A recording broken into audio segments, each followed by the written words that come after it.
Assalamualaikum warahmatullahi wabarakatuh. Penanggulangan bencana alam melalui kearifan lokal. Menurut pasal 1 ayat 6 PP nomor 21 tahun 2008 tentang penyelenggaraan penanggulangan bencana, mitigasi bencana merupakan sebuah rangkaian upaya guna mengurangi resiko bencana, baik lewat pembangunan fisik atau penyelenggaraan dan peningkatan kemampuan dalam menghadapi ancaman bencana. Penanggulangan bencana atau tanggap darurat bencana merupakan rangkaian kegiatan yang dilakukan sesegera mungkin setelah kejadian bencana untuk menangani dampak buruk yang ditimbulkan. Rangkaian kegiatan itu meliputi penyelamatan dan evakuasi korban, pemenuhan kebutuhan dasar, perlindungan, pengurusan pengungsi, dan pemulihan sarana dan prasarana.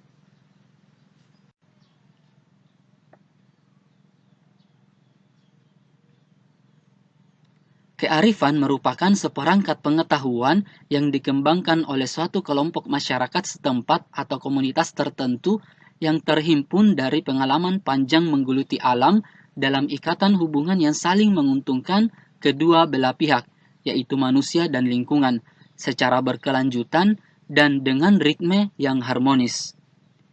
Berdasarkan Undang-Undang Nomor 32 Tahun 2009 tentang Perlindungan dan Pengelolaan Lingkungan pada pasal 1 ayat 30, kearifan lokal adalah nilai-nilai luhur yang berlaku dalam tata kehidupan masyarakat untuk antara lain melindungi dan mengelola lingkungan hidup secara lestari.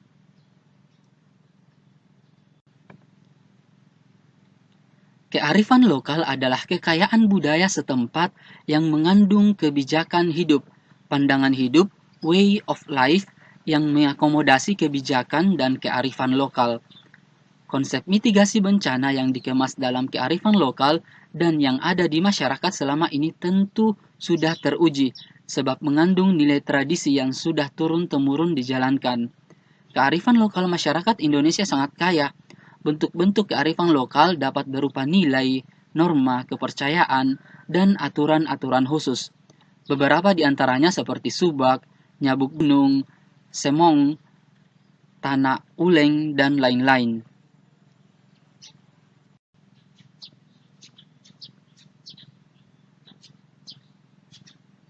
Kita akan bahas beberapa di antaranya. Yang pertama adalah subak di Bali. Subak adalah sebuah organisasi yang dimiliki oleh masyarakat petani di Bali yang khusus mengatur tentang pengairan atau irigasi sawah secara tradisional. Keberadaan subak merupakan manifestasi dari filosofi atau konsep Trihita Karana. Trihita Karana berasal dari kata tri yang artinya tiga, hita yang berarti kebahagiaan atau kesejahteraan, dan karana yang artinya penyebab. Maka dapat disimpulkan bahwa Trihita Karana berarti tiga penyebab terciptanya kebahagiaan dan kesejahteraan. Penerapannya di dalam sistem subak yaitu yang pertama, parahyangan, yaitu hubungan yang harmonis antara manusia dengan Tuhan. Yang kedua, pawongan, yaitu hubungan yang harmonis antara manusia dengan sesamanya. Yang ketiga, palemahan, yaitu hubungan yang harmonis antara manusia, alam, dan lingkungannya.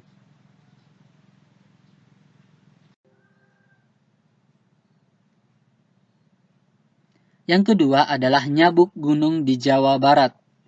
Nyabuk gunung merupakan kearifan lokal masyarakat lereng Gunung Sumbing dan Sindoro pada bidang pertanian di Jawa Barat juga Jawa Tengah.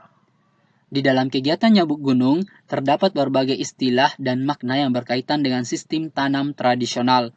Pertama, larikan, yaitu pengelolaan lahan searah kontur dengan pembuatan gundukan tanah berupa undakan dan teras horizontal. Kedua, kotakan, yaitu pengelolaan lahan dengan cara memetak-metak unik tertentu pada suatu lahan, sama dengan teras sharing atau teras berundak. Ketiga, banjaran, yaitu pengelolaan lahan dengan cara membuat gundukan tanah memanjang tegak lurus dengan kontur lereng sehingga bentuk gundukan tanah berbentuk vertikal. Keempat, ledokan, yaitu pengelolaan lahan dengan cara membuat kolam-kolam penahan air pada bagian terbawah suatu lahan pertanian. Yang kelima, enggalengi, diartikan sebagai upaya pengelolaan lahan oleh masyarakat dengan membentuk pematang yang dipatok oleh tanaman keras berupa pinus gunung maupun kopi sebagai pembatas antar satu lahan dengan lahan lain serta peneduh bagi tanaman lain yang tidak bertahan panas. Keenam, bedengan, yaitu berarti pembuatan teras-teras maupun gundukan tanah dengan tutupan tanah berupa plastik-plastik.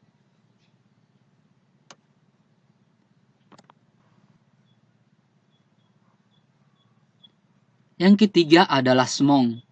Smong adalah istilah tradisional masyarakat di Pulau Simeulue, Aceh, untuk menyebut sebuah gelombang laut besar yang melanda setelah gempa bumi menghantam. Istilah ini berasal dari bahasa Devayan, bahasa asli masyarakat Simeulue. Kearifan lokal ini menjadi populer sebagai salah satu faktor di belakang minimnya jumlah korban di Simeulue pada saat gempa bumi dan tsunami Samudra Hindia 2004.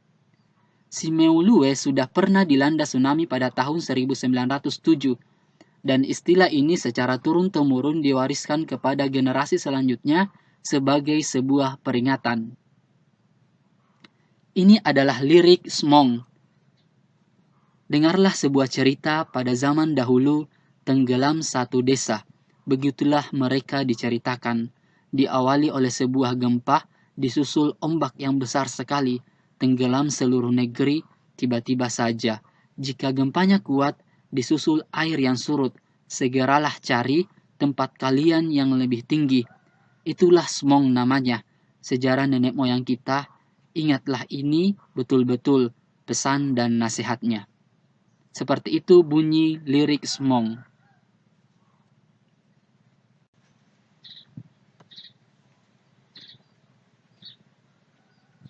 Yang keempat adalah tradisi Tanah Ulen di Kalimantan.